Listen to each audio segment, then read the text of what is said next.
दुखद हादसा था जिसमें मेरे जो गनमैन थे हेड कांस्टेबल चेदीलाल दुबे जी, उनकी उस हादसे में मृत्यु हो गई थी। ये सुबह का टाइम था। मैं कुछ मेरी बचपन से मेरे पेरेंट्स से ये सिखाया था कि मैं अपनी ज़िंदगी में कभी ऑफिस लेट नहीं पहुंचा हूँ। कभी भी जब से मैंने नौकरी शुरू की है मैं 8:30-9 बजे तक ऑफिस पहुंच ही जाता हूँ। उससे मेरे कई साथी लोग परेशान भी रहते थे कि ये बिना बात के टाइम पे क्यों जल्दी इतना पहुंच जाते थे। उस दिन में यही था, मैं अपने घर से निकला, ऑफिस जा रहा था, तो अचानक मैंने मोबाइल में अपने मोबाइल लेते वायरलेस सेट में सुना कि जो बॉम्बे बाजार के पास में जो चौकी थी वहां वो लोग फोर्स मांग रहे थे कंट्रोल रूम से। मैं ये पटेल चौक के ही पास पे आ गया था इनफैक्ट जी। तो मैंने अपने ड्राइवर को कहा कि आप जरा गाड़ी मोड़ के वहां से लगा। मुझे जो लोग यहाँ पे पुराने लोग जानते हैं, टीआई ट्रैफिक थे मिस्टर वैस, वो मिल गए मुझे। मैंने कहा वैसा जरा मेरे साथ चलिए आगे, कुछ लगता है कुछ उनको नहीं पता था कि कुछ हादसा हो गया, कुछ आगजनी हो गई है, फोर्स मांग रहे हैं। जब मैं वहां पहुंचा बॉम्बे बाजार चौकी के पास, तो बताया गया कि भाई रात को कुछ पुलिस ने कार्रवाई की थी और उसके विरोध में बाला बेग के जो ब्रदर है जफर, उन्होंने पुलिस चौकी में पुलिस कर्मियों के साथ भी मारपीट की और पुलिस चौकी पे आग लगा दी।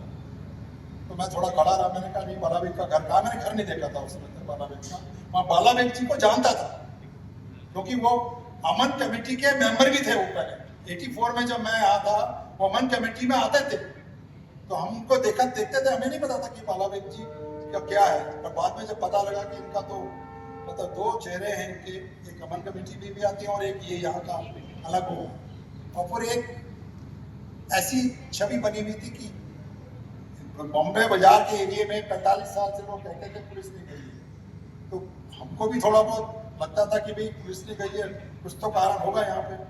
मैं वहीं चौराहे पे खड़ा था। मैंने कहा चलो बाला बेग का घर, तब तक वहाँ एक पांडे जी हमारे सीएसपी होते थे, वो आ गए थे। मैंने उनको कहा कि बाला बेग जी को घर किधर है? उन्होंने कहा पीछे ऐसा गली में। मैंने पूछा, बाला बेग जी ऊपर खड़े थे 4th फ्लोर में। मैंने उनसे कहा बाला जी आप थोड़ा नीचे आइए। और मैं इधर को फेस कर रहा था, उनका मकान पीछे की तरफ था। इधर सामने टीआई बहस कर रहे थे और पांडे जी फोर्स को बुला रहे थे। हम सिर्फ 3 आदमी वहां पे खड़े थे। बाला बेग जी जब नीचे आने के लिए कह रहे थे, वो वक्त लगा रहे थे, तो मैंने एक दो बार पीछे देखा। हम लोग आपस में बात कर रहे थे। 4th फ्लोर से किसी ने, जिसमें मसाला पीसते हैं, सिलबट्टा जो बड़ा वाला होता है जिसमें सिलबट्टा, वो फेंका। तो मुझको तो दिखा नहीं, मैं तो इधर देख रहा था, पीछे की तरफ से दिखा। तो मेरे को उन्होंने टीआई बेस्ट ने ऐसे करके हाथ से उसने दिखा, उधर मेरे को फेस कर रहे थे, आगे आगे तरफ पीस लिया। और मेरे पीछे जो गनमैन खड़े थे वो मेरे पीछे पीछे उनके सिर पे गिर गए और उस हादसे में उनकी वहीं स्पॉट पे ही डेथ हो गई थी। दुखद हादसा था मेरे लिए तो बहुत। बाजार का उस समय के बॉम्बे बाजार और आज, उसके बाद हमने पूरी जितने वहां पे जितने भी विकार थे बॉम्बे बाजार में, ये चाहते तो कई लोग हैं उसमें, पर आपका उसके लिए एप्टीट्यूड भी होना चाहिए इंटेलिजेंस सर्विसेज में काम करने का। उसका कारण, महज कारण ये है कि आपको मैं बताऊं, जब मैं इंदौर एसपी के बाद दिल्ली गया था 1993 में, तो पहले 6 महीने तक तो मैं खुद को भी अपने को एडजस्ट नहीं कर पाया था। ना उस समय सरकारी मकान मिलता था, ना हमारे पास गाड़ी थी, ना कहीं पे लिखा रहता था कि आप कौन हैं। उससे लिखा होने से कोई फर्क नहीं पड़ता। तो हम, मैं ही नहीं, हर एक अधिकारी जो इंटेलिजेंस सर्विसेज में रॉ में थे, हम डीटीसी के बस से ऑफिस जाते थे और घर आते थे एनोनिमिटी में, गुमनामी में पूरी नौकरी करते थे। यहां तक कि मैं आपको एक चीज ऐसी शेयर करना चाहता हूं जो कि मैंने शायद किसी अपने दोस्त को बताया होगा। मेरी सगी बुआ ने एक बार मुझसे, मेरी माँ से पूछा कि अनिल, मेरे को घर में अनिल ही नाम है मेरा, कि अनिल पहले तो कभी कभी मिलने भी आया करता था, अभी आजकल इतवार को भी नहीं आता मिलने, क्या बात है, और दिखता नहीं है। सर्विस मैंने मध्य प्रदेश में 81 से लेके 93 तक मध्य प्रदेश में नौकरी की थी। इंदौर में मैं पहले भी 84 के टाइम पे दंगों के, इंदिरा गांधी जी की एसोसिएशन के पहले मैं यहाँ, जब अजीत जोगी साहब कलेक्टर थे, यहाँ 1 साल के लिए इंदौर में पदस्थ रहा था। मैंने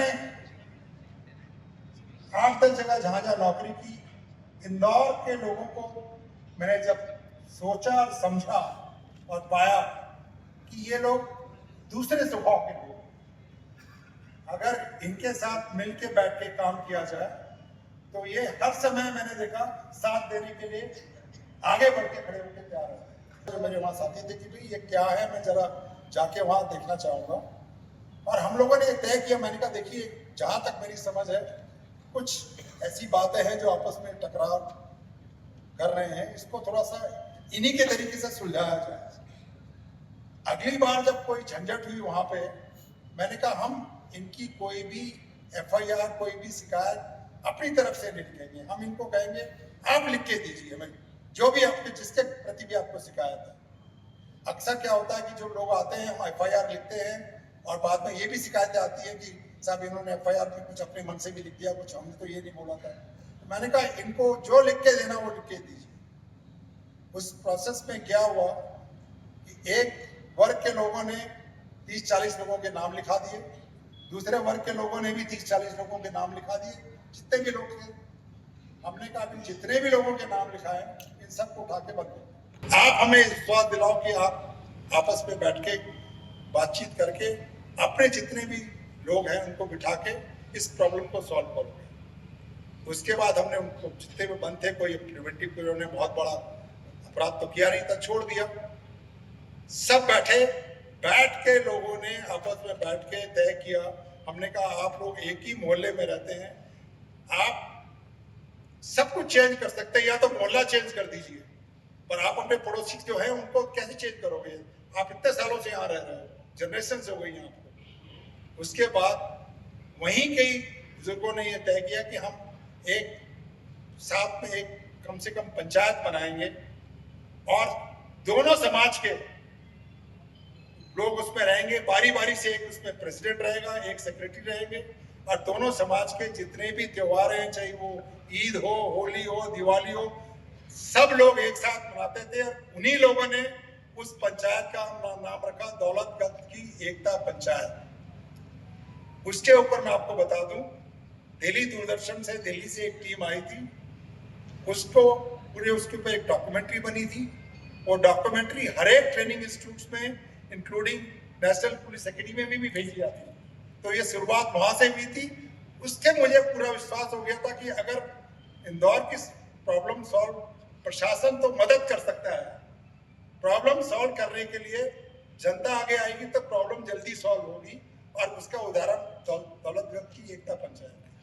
आपके पास अच्छे से अच्छी मशीन, अच्छे से अच्छा औजार, क्वांटम कंप्यूटर आ जाए, साइबर टेक्नोलॉजी बदल जाए, AI कुछ भी हो जाए, जब तक अच्छा आदमी पीछे नहीं होगा आप कुछ नहीं कर सकते। और इसमें भारत कभी भी पीछे नहीं रहा। आपको ये बता दें, आज 37% of CEOs in USA are Indians, सारे इंडियंस हैं। और ऐसी छोटी छोटी जगह से इंडियंस आए हैं, क्योंकि बेसिकली उनका कारण यह है कि सब धरती से जुड़े हैं, उनके बेसिक कॉन्सेप्ट्स लाइफ में बड़े क्लियर हैं, बड़ी मेहनत करके निकले हुए हैं, तो बड़ी सुलझे दिमाग से काम करते हैं। दुकानें बंद कराने जाता था वो मेरे से उसलिए परेशान रहते थे, पर मैं कभी इंतजाम के अलावा कभी सराफा में कभी स्वयं कभी नहीं गया। मगर 2-3 साल पहले जब मैं एक बार आया था अपने बेटे के साथ, बहू के साथ और वाइफ के साथ, पहली बार मैं सराफा रात को करीबन 2 बजे गया। मैं बता नहीं सकता कि मुझे कितना अच्छा लगा। तो मैं हो सकता कौन सी डिश खाई सर जो सबसे पसंद आई? देखिए कौन सी डिश नहीं खाई ये पूछिए। ये भी ठीक है। अगर आप ये वीडियो YouTube पर देख रहे हैं तो हमारे चैनल को सब्सक्राइब कर बेल आइकन दबाएं, और Facebook पर देख रहे हैं तो हमारे पेज को लाइक करें।